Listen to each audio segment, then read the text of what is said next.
It seems like Yonex has just come out with that E Zone Aqua Night, but nonetheless, they are revamping the full E Zone line for 2025.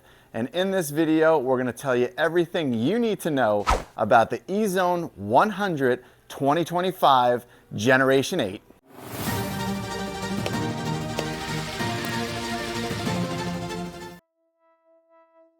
This racket is really an all-around wonder, and we wanted to match that in the stringing. So on the mains, we have Polytour Pro 1.25 in their iconic blue, and on the crosses, we have Rexus in their 130 gauge, their 16 gauge, and we softened the tension up a bit and did 53 on the mains and 55 on the crosses. So this all-around feel, this softness and feel of the cross with some of the power and the control from the main is gonna blend together in this racket. We were fortunate enough to get this racket incredibly early, but Yonex had not yet released its finalized specs. So we decided to put it on our Wilson Bayardo Tune Pro and fully measure all the weight, balance, and flex diagnostics. New for 2025 is the Yonex E Zone 100 Gen 8. It's a highly anticipated racket, and it comes with a 100 square inch head and an unstrung weight of 300 grams equaling 10.6 ounces. The swing weight is 317, giving it a 320 balance, making it 4 points head light on this standard length 27-inch racket. The beam is variable with a 24.5 by 26.5 by 23 millimeter. It has a firm stiffness RA of 67, an open string pattern of 16 by 19, and the available grip sizes are 4 1/8 through 1/2. The stock grip is Yonex synthetic, and the color has been updated to a brighter blast blue, which comes in a glossy finish.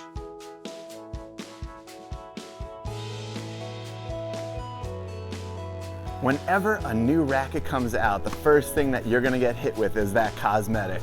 And in this year's 2025 racket, Yonex went a little bit extreme in mixing up the color from their traditional blue and going with this lighter blue. So right now I'm still getting a bit of that shock value because it's so different of the racket I'm used to playing, but I don't know if it's gonna grow on me or be something that's a little too bright. What do you guys think? Did they nail it with this new blue, or should they keep it with that traditional Yonex E Zone blue?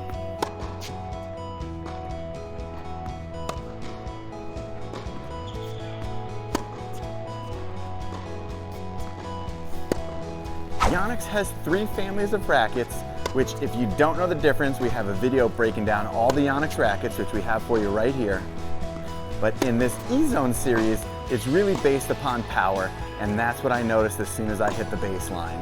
It has a thinner beam here in the throat and then thickens up, so this racket has excellent head speed and cuts through the air well, and when it connects with your shot, you're getting tons of power and tons of pop.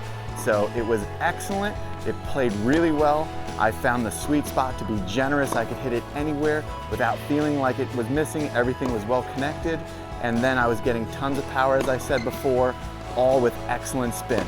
So a great all-around racket. If you're not too fixated on any one type of performance, you're gonna get it all from the baseline in the E Zone.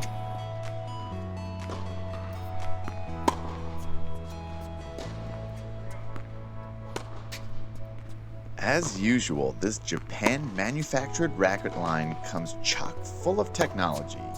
Most Yonex players will be familiar with the returning tech of VDM, isometric, and 2G NAMD. If you don't already know, the VDM stands for Vibration Dampening Mesh, which is a stretchy mesh material within the grip to filter out unwanted vibrations and enhance touch.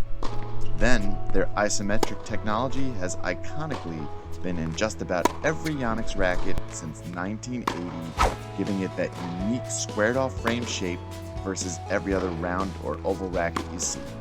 Essentially, this increases the sweet spot, giving the racket the power of a much larger head size, while also keeping the precision as if that racket had a smaller head size at the same time.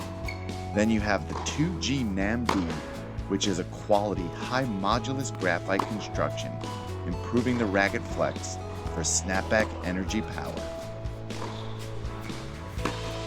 Updating in 2025 is Minolan, and I hope I'm pronouncing that correctly.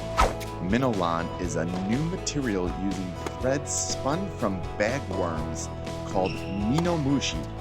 Like a spider, they make incredibly thin strands with adhesive qualities like webs, which sounds almost like a fairy tale for rackets. But more scientifically, the sweet spot is increased by 1%, the largest ever in E Zone history, and then there's an increase of power by 4.8% due to the widening of the beam at the top of the frame, and finally increased ball pocketing by 6% from an inverted frame structure. I don't know if I'm breathless or out of breath talking about all the innovation that Yonex is bringing. Do you as a player feel that this technology in the racket is worthwhile? Is it part of your selection process in a racket? Let us know in the comments and your thoughts on all of this tech.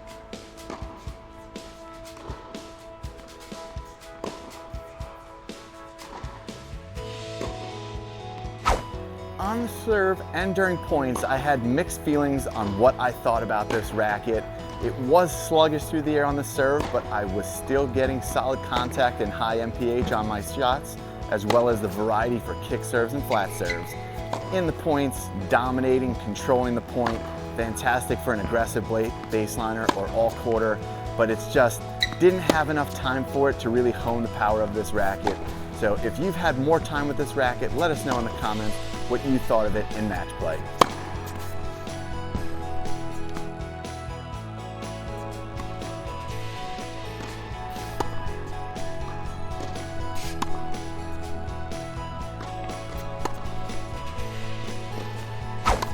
This E Zone is not normally meant as a volleying racket, so if you like this setup and want to close out the net, I highly recommend that you try the E Zone 98, which is a bit more suited for that all court. But nonetheless, it played really well at net. I was surprised at how well my volleys were off this racket.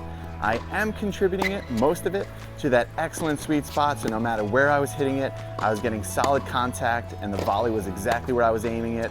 And as I said earlier with the ground strokes, it thins up a bit in the yoke and in the throat so that you're still getting that maneuverability that you want at net, but it does get quite heavy at the hoop. It's not as stable as you want, so there are some drawbacks, but impressive how this was a pretty all-court weapon in our playtest.